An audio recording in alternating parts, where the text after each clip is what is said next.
Welcome to another edition of Hey Bobby with Senior VP of the Cleveland Guardians, our good friend Bobby DiBiasio with us here on 93.5, 1590 WAKR, WAKR.net, our Facebook page and YouTube channel with Bobby DiBiasio, brought to you by J.W. Donato Electric. Bobby, we often talk about Progressive Field, and you and I like to talk baseball history. We go back, and I love the stories. And I thought maybe you could reflect a little bit on Municipal Stadium, because sometimes I feel it doesn't get its due in Cleveland baseball history. Some of my fondest memories, my very first game I go to, I walk up the aisle, because remember, I was coming from Northwest Pennsylvania. I came up the aisle and saw that green grass in Municipal Stadium, and you had me. And then they say you had me from hello. You had me from the walk up that aisle. And then I remember being in center field for the picnics when I met Luke Easter. Some of my fondest baseball memories were at that stadium. I'm sure you have many of them as well. And I thought maybe you could reflect a little bit on old Municipal Stadium and some of the things you like best about that ballpark. Well, just like you, Ray, that's where I was brought up to enjoy not only the wonderful game of baseball, but football, the charity football game that was played at Cleveland Stadium, the old Browns double headers on a Saturday night in the preseason. But baseball wise, that was my indoctrination to Major League Baseball and all the things that have come with that first time that you do. Remember, we're still part of that black and white TV generation that the first time you walked into a ballpark and saw that large of a green grass that they play baseball on was something pretty special. And the enormity of Cleveland Stadium was the first thing that popped out. So many things run through my head when I think about Cleveland Stadium. First, and again, and foremost, is that's where my love of baseball began. Secondly, I just think of different events that happened in that ballpark that were so very special. When that ballpark was filled, and I will always say that July 4th, 1984, I remember it as yesterday, still a young PR guy with the team. And we beat Kansas City 10-3. Phil Niekro pitches a complete game victory. There's fireworks after the game. There's a big rally around the team to get more people to come to the ballpark. So all of a sudden on July 4th, fireworks night, Phil Niekro throws a complete game victory. Andre Thornton is 4 for 4 with a home run and I think 3 or 4 RBIs. There were 73,000 people. That is the most incredible sight. We'd get big crowds for opening day back in those days, 40, 50,000 people. And then the next day we'd have 6,000 or something, if we were lucky to get that. I think in our tenure, my tenure there, the largest second day crowd was 14, and we gave away seat cushions. I don't think you can give away seat cushions today anymore. They'd be used as Frisbees or something.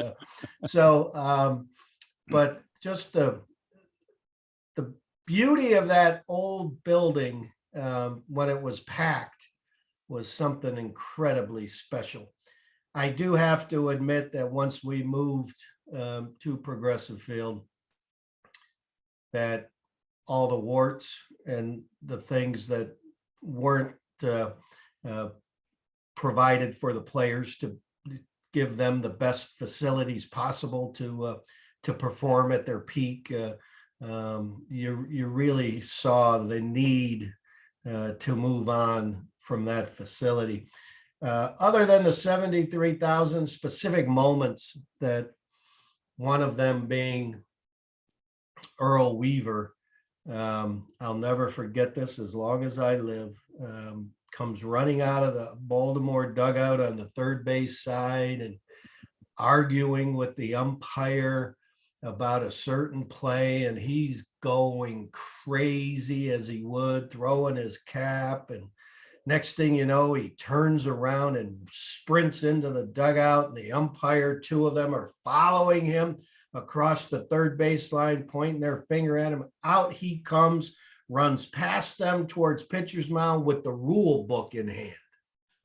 And he's got the rule book open to the page where they screwed up the call. And he's pointing to it in the to the book, the rule that they got wrong. And they still kick him out of the game, the whole bit. And he took that rule book and ripped it into small pieces and threw it in the air like confetti and marched off the field. And oh my, it was one of the greatest shows I've ever seen. Now the grounds crew's got to come out there and they're picking little pieces of paper off the infield grass. That's the kind of stuff you remember about the old ballpark, the old stadium on the lake. Well, certainly when you talk about Earl Weaver, animated, yes, great manager as well. Man, did he do a good job with those Baltimore teams, platooning, getting the right guys in position. Bobby, why don't we stay on that topic? And certainly you've seen a lot of them, and you and I have talked a lot about Tito, who we have with our current team. Who are some of the greatest managers, your perspective, that you've seen in your lifetime? Well, yeah, I love talking this topic because managers sometimes get overlooked on the importance of what it takes. Most people think, oh, anybody could have managed that team. And I think that's true with Grover. There's a whole lot of people who think I could have managed that team. It was filled with all-stars. Well, no, you couldn't. As a man who was in that locker room, that clubhouse every day during that whole time, as the team was being built and needed a steady hand. And then as all those personalities came together, how they needed a steady hand, Grover was the perfect manager for that ball club. You think about Joe McCarthy, won 7 World Series, John McGraw, 30 years, Connie Mack, 50 years. So you go back in history when you talk about managers in the game of baseball. I had the privilege to work for Dave Garcia in the beginning of my career. Jeff Torborg was the manager in '79 and got fired a little bit around the All-Star break, if I remember correctly. And then Dave Garcia took over. And again, for a young guy just starting out in the business, I've always said Dave Garcia, Dwayne Kuiper are the two that guided me through how you handle a clubhouse from a PR person's perspective. And I'm here today because of those two gentlemen. I look around the game and I see guys like Bobby Cox and Dusty Baker. If people ask about my lifetime, I know there's others who are Hall of Fame managers during that time, but having worked with Bobby Cox when he was the general manager of the Braves, my 1 year away from Cleveland, he and Dusty Baker are two gentlemen that players would die for. They adored those two men. And they weren't just nice. I mean, they were tough on their players. They gave them news and information and commentary that they didn't want to hear.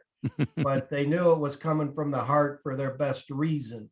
I remember one time Bobby Cox sitting in a hotel room in winter meetings in '87, and Bob Horner was trying to get back with the team. He had gone to Japan, wanted to play, and I got up to leave when Bucky Woy, his agent, and he come in the room, and Bobby said, "No, you stay here. Go sit over there." And they go sit in the other part of the suite, and all I could do was hear Bob Horner crying because Bobby Cox told him, "Look, you've got to come to the realization that you don't have it anymore. I love you. You know that we've had some good times together, but I don't want to put you out on that field and have your career end because your bat's slow." I mean, it was just a real learning lesson for me on how, despite the fact how much adoration you have for somebody, that honesty really is the best way to go about dealing with people. Dusty Baker is the same guy. Just a terrific guy people adore. But Dave Garcia, Tito, of course, and Grover, for having to work. I've worked with 15, I think, different managers in my career. Those three stick out at the very top for sure. If you had to pick one manager to win you a game 7 of a World Series, because I agree with what you said, Bobby. I think sometimes managers don't get their due in baseball because you're looking at matchups and double switches and managing that bullpen. There's so much that goes into it. And Tito, to me, in today's current baseball, would be the guy that I would take. But in game 7 of a World Series through history, who would you take managing your club? Well, I don't know how you discount Tito, and that's hard for us because we love him with a passion and we know him. So that's a hard one to think through. I mean, again, my reverence for Bobby Cox is as high as anybody in the game of baseball. So he'd be right there. But Tito has my vote for sure. But Bobby Cox would be up there as well.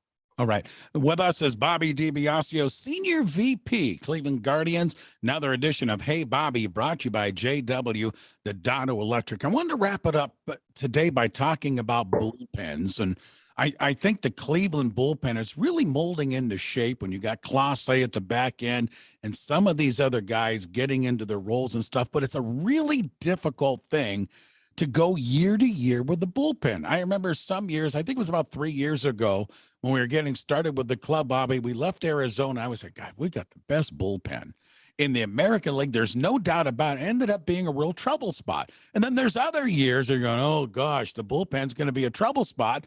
And it ends up being just terrific and one of the strengths of your team. And I remember talking with Mark Shapiro years ago, and he said at that time when he was the GM, it's the toughest part of a baseball team to put together. And I thought maybe you could touch on that, Bobby, and expand that a little bit. Yeah, I couldn't agree more. Many conversations with Mark about the construction of a bullpen and how volatile it is from year to year and within a season itself. I mean, for example, let's look at our bullpen right now. Trevor Stephan, absolutely untouchable in the month of April. Absolutely untouchable. He was Tito's go-to guy to get ready for Emmanuel Clase. And his last, 5 appearances or so, he's been roughed up incredibly. Last night, a perfect example on the Memorial Day. Don't know what it is that his ball is either flattening out or there's velocity issues, not sure what is, and that just shows you the volatility of a bullpen, not year to year, but game to game and within the season. To me, anybody who pitches in the 7th, 8th, or 9th inning of a ball game, especially the closer, it's the toughest job in all of sports.